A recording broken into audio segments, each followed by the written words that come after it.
मौजूद हैं। मुख्य अखबार में लिखा गया था कि अब की बार पप्पू पास हो गया।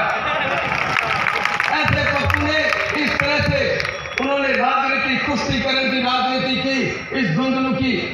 मैं आपको बता देना चाहता हूं, हिंदू समाज के प्रत्येक समाज को, माली समाज की जनगणना करी गई, जाट समाज की जनगणना की गई, राजपूत समाज की, ब्राह्मण समाज की, इनकी जातिगत जनगणना करने का काम कांग्रेस ने किया। कभी भी उन्होंने इस बात की, मुसलमानों की जातिगत जनगणना इस देश में कभी नहीं की गई, क्योंकि उनको तुष्टीकरण की राजनीति करनी थी। वो चाहते थे कि हिंदुओं के सारे समाजों को बांट के इनको लड़ा झगड़ा के हम वोट ले लेंगे। ये तुष्टीकरण की राजनीति अब की बारिश धुंधलों में नहीं चलेगी। साथियों, मैं आप लोगों के विश्वास से ये बात कहता हूँ, आप सबके विश्वास से मैं आपको एक बात का आश्वासन देता हूँ कि इस धुंधलों में न भ्रष्टाचार रहेगा। इस धुंधलों के गरीब की, मजदूर की, किसान की एक एक बात को संभालने की जिम्मेदारी हमारे देश के प्रधानमंत्री नरेंद्र मोदी जी जिस तरह से इस देश की अर्थव्यवस्था को आगे ले जाने का काम कर रहे हैं, प्रत्येक नागरिक हिंदुस्तान का ये बात चाहता है, प्रत्येक देशभक्त इस बात को चाहता है कि अब की बात धुंधलों में जिस तरह से मुकेश जी भाई साहब बता रहे थे, जिस तरह से जिलाध्यक्ष जी बता रहे थे कि डी कैटेगरी में इस धुंधलों को डाल रखा है। मैं एक बात और कहना चाहता हूं आपको, हमारा जनप्रतिनिधि जो 15 वर्ष से जीतता आ रहा है, या इतने सैनिक परिवार यहाँ पे बैठे हैं, मैं आपसे पूछना चाहता हूं, हमारे जो देश में शहीद होने वाले सबसे ज्यादा सैनिक इस झुंझुनू ने दिए हैं। इस झुंझुनू के एक भी शहीद की अंत्येष्टि में, एक शहीद को कंधा देने के लिए या उस परिवार को सांत्वना देने के लिए अगर आपने अपने जनप्रतिनिधि को कभी देखा हो तो मुझे हाथ खड़ा करके बता दीजिए। बड़ी शर्म की बात है कि जो जिला शहादत के लिए जाना जाता है, तो देशभक्ति के लिए जाना जाता है, उस जिले के शहीदों के अंत्येष्टि में जाने का समय भी यहाँ के जनप्रतिनिधि के पास नहीं है। उनको अधिकार नहीं है, हमारे बीच वोट मांगने का अधिकार नहीं है। हमारे प्रधानमंत्री जी दिन रात आपकी चिंता रखते हैं। हमारे इतने संवेदनशील प्रधानमंत्री हमें मिले हैं कि इससे पूर्व कांग्रेस के राज में जब विदेश जाया करते थे कोई विदेश मंत्री या हमारे प्रतिनिधि कभी विदेश जाते थे, तो जुराबे उतरवा के उनकी तलाशियां एयरपोर्टों के ऊपर ली जाती थी। आपको याद होगा ये भी कि आज के दिन अमेरिका के प्रधानमंत्री, दुनिया के सारे विकसित देशों के प्रधानमंत्री, हमारे देश के प्रधानमंत्री जब जाते हैं तो रेड कारपेट बिछा के, उनके पलक पावड़े बिछा के उनके लिए खड़े रहते हैं। हमारे सैनिक परिवार ये भी जानते हैं कि ये विपक्षी दल जो 370 और 35A के लिए कहा करते थे कि ईंट से ईंट बढ़ जाएगी, इस देश में खून की नदियां बह जाएंगी।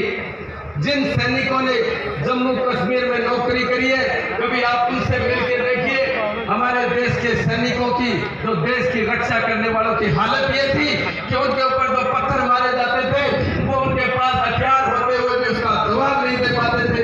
ये शर्मसार इस देश को करने का काम कांग्रेस पार्टी ने किया।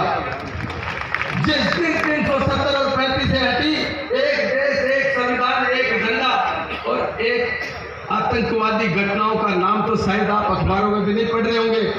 जिस तरह से लश्कर-ए-तोयबा, अलग अलग संगठन जिम्मेदारियां ले लिया करते थे, वो कहते थे कि हमारी जिम्मेदारी है जयपुर का बम ब्लास्ट फलाने लश्कर-ए-कायदा ने ले लिया, किसी भी संगठन का नाम ले दिया करते थे। मैं समय का अभाव है, आप सब यहाँ इतनी संख्या में पधारे और जिस तरह से माननीय प्रधानमंत्री जी ने महिलाओं की बराबर भागीदारी की है, आप लोगों ने ये बात साबित कर दी कि ये झुंझुनू की महिलाएं, झुंझुनू की मातृशक्ति पूरे देश में सबसे आगे है। हमारी बेटियां आपको जैसलमेर, बाड़मेर, कोटा, कहीं भी जाके देख लीजिए, अस्पतालों में सेवा देती हुई झुंझुनू की बेटियां आपको मिल जाएगी। ये सबसे अग्रणी रहने वाली महिला शक्ति आप विराजमान है, और ये इस बात का सबूत है कि अब की बार 25 तारीख को यहाँ झुंझुनू में कमल का फूल खिलेगा और आप सबके सब बबलू चौधरी बनेंगे। अगर बबलू चौधरी आपकी किसी बात पे खरा नहीं उतरे तो कभी भी आप लोगों के बीच में दोबारा वोट मांगने के लिए नहीं आएगा।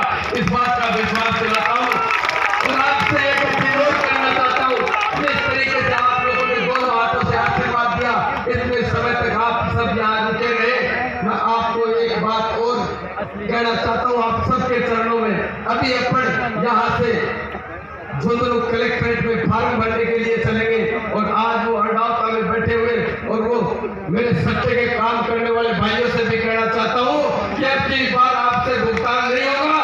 मैं आप समझ लेना इस बात के लिए। मैं चंदाना से लेकर गाँव में झाड़ू लगाता हुआ आ रहा हूँ। झाड़ू लगाते लगाते इसको लास्ट कोने में पहुंचा दूंगा। आप इस बात को 25 तारीख को देख लेना। सपने सच्चे का काम करना।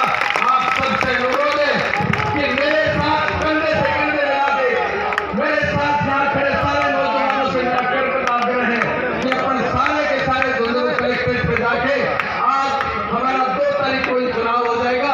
हम बता देंगे कि 25 को नहीं 2 तारीख को यहाँ भारतीय जनता पार्टी चुनाव जीत रही है। आप सबके सब आप लोगों से मेरा पूरा अनुरोध है कि आप वोट पे झुंझुनू वोट पे इस बात को साबित कर देंगे कि आप झुंझुनू की ये सारी के सारे जनता भारतीय जनता पार्टी का संता सिपाही है और अपने एक लाइन में चल के कलेक्ट्रेट में अभी चल के भारत बनेंगे।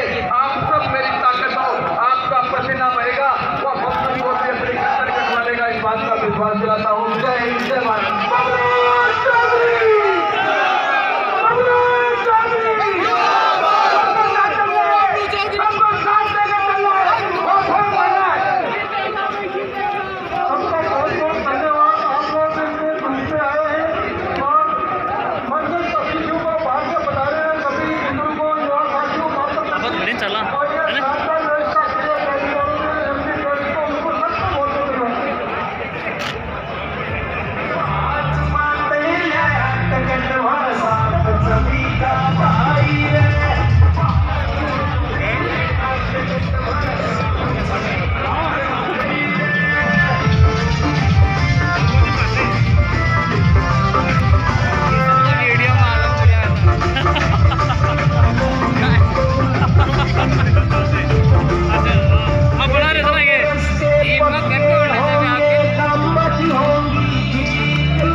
सभी को साथ लेकर चलने वाला और आने वाले विधानसभा चुनाव में पब्लिक चौधरी को मतों में समर्थन देकर भारी मतों की नीति बनाए। जी हाँ, याद रखिए।